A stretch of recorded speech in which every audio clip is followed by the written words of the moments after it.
Hey, Eric with you. Thank you so much for joining me. I just wanted to speak to you today regarding skinny children. And I've heard a lot of parents say this.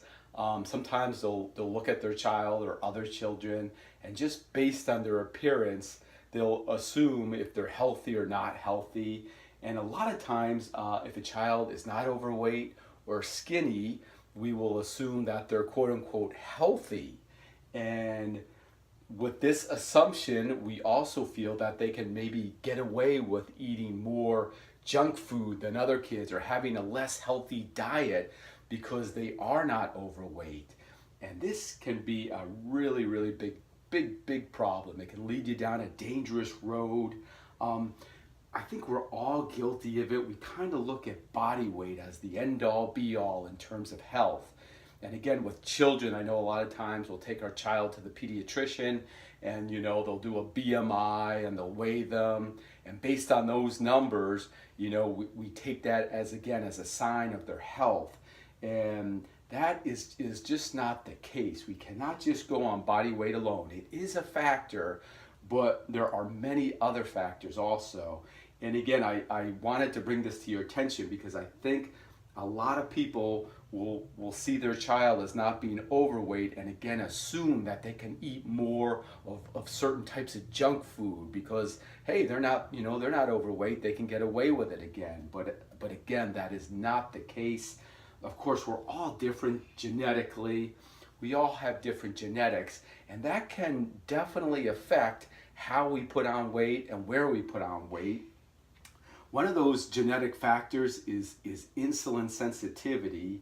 And insulin sensitivity is basically how adapted we are at breaking down sugar. Once we eat food and it's broken down into sugar, if we have a high insulin sensitivity, we can break those sugars down quickly.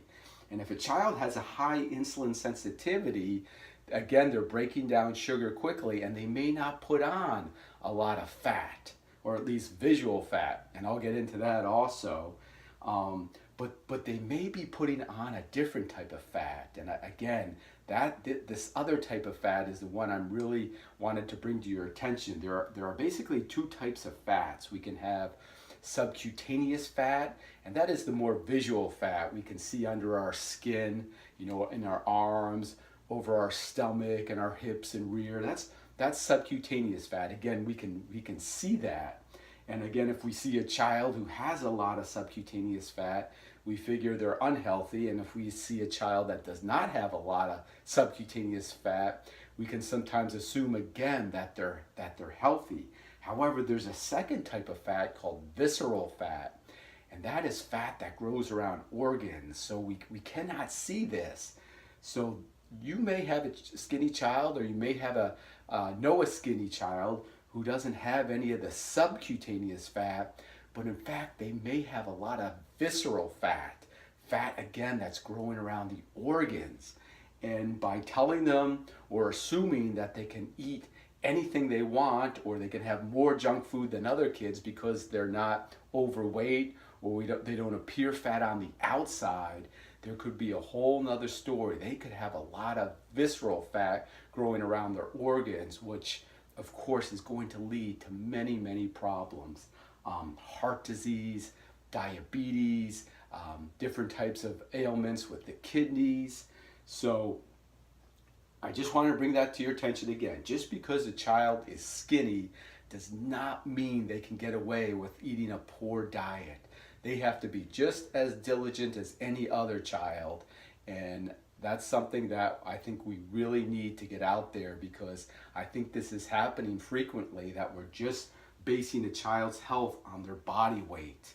And again, there's other factors involved that we may not be able to see but are going on internally.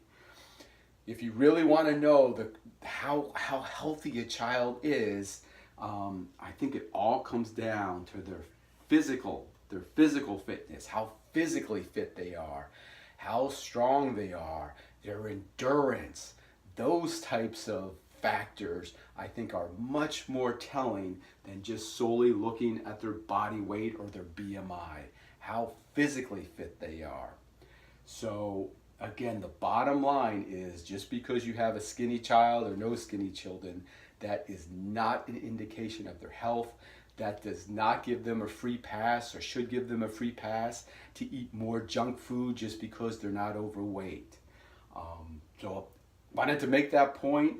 I hope that makes sense and gives you some more clarity on what to look for at kids. Again, look for physical fitness as really the telltale sign of their overall health and wellness.